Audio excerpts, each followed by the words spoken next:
ఒకానొక ఊరిలో ఒక చెట్టు కొమ్మపై ఒక తల్లి చిలుక నివసించేది. ఆ తల్లి చిలుకకు చిన్న చిన్న పిల్లలున్నారు. పిల్లలు పెద్దవుతుండగా బయటికి వెళ్ళినప్పుడు ఎక్కడైనా వేటగాడి బారిన పడతారేమోనని ఆ తల్లి చిలుక చింతించేది. ఒకరోజు పిల్లలు రెక్కలు కొడుతూ ఎగరడానికి సిద్ధమవుతున్నప్పుడు ఆ తల్లి చిలుక వారిని పిలిచి, పిల్లలారా, మీకు ఒక మంచి పాట నేర్పుతాను, వినండి.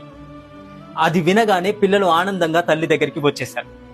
అప్పుడు తల్లి చిలుక ఇలా నేర్పించింది: వేటగాడొస్తున్నాడు జాగ్రత్త, గింజలు విసురుతాడు జాగ్రత్త, వల వేస్తాడు జాగ్రత్త, పట్టుకుంటాడు జాగ్రత్త, మెడ విరుస్తాడు జాగ్రత్త అని ఆ తల్లి చిలుక ఆ పిల్లలకు చక్కగా పాట నేర్పించింది. పిల్లలు సంతోషంగా ఆ పాట నేర్చుకున్నారు. తల్లి చిలుక మనసులో ఇలా అనుకుంది: అమ్మయ్య, ఇక నా పిల్లలకు ఏ భయం లేదు అని నిశ్చింతగా అడవిలోకి వెళ్లిపోయింది ఆ తల్లి చిలుక. కొద్దిసేపటికే వేటగాడు వచ్చాడు. పిల్లలు వెంటనే పాట పాడడం మొదలుపెట్టాయి. వేటగాడొస్తున్నాడు జాగ్రత్త. వేటగాడు ఆశ్చర్యపడి భయపడి చెట్టు చాటును దాక్కొని గింజలను విసిరాడు. అప్పుడు పిల్లలు మళ్లీ పాడాయి: గింజలు విసురుతాడు జాగ్రత్త. ఆ తరువాత వేటగాడు వల వేశాడు. పిల్లలు మళ్లీ పాడాయి: వల వేస్తాడు జాగ్రత్త.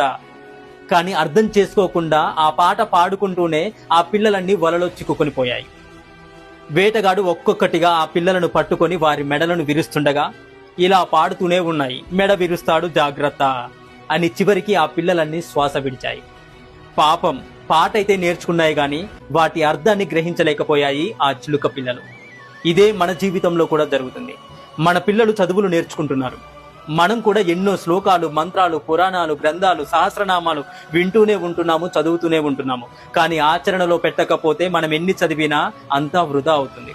దేవుళ్ళు, మహర్షులు ఎప్పుడు కూడా 1,00,000 సార్లు సాధన చేయని చెప్పలేదు, ఆచరించు అని మాత్రమే చెప్పారు. భగవద్గీత కూడా పారాయణ గ్రంథం కాదు, అనుష్ఠాన గ్రంథం అని పెద్దలు చెబుతుంటారు.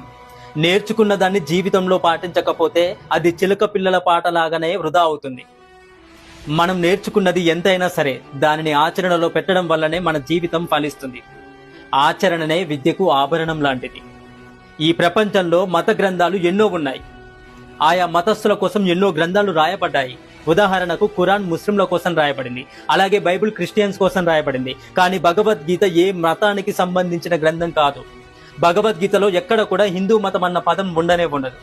అలాగే పలానా దేవుణ్ణి నమ్మండి, నమ్మకపోతే నరకానికి పోతారు అని భగవద్గీతలో ఎక్కడ చెప్పలేదు.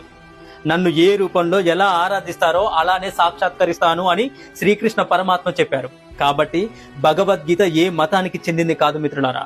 అది ఈ భూమి మీద సామాన్య మానవుడు ఎలా జీవించాలో చెప్పే ఒక అద్భుతమైన గ్రంథం. మీకు ఈ వీడియో నచ్చితే హరే కృష్ణ అని కామెంట్ చేసి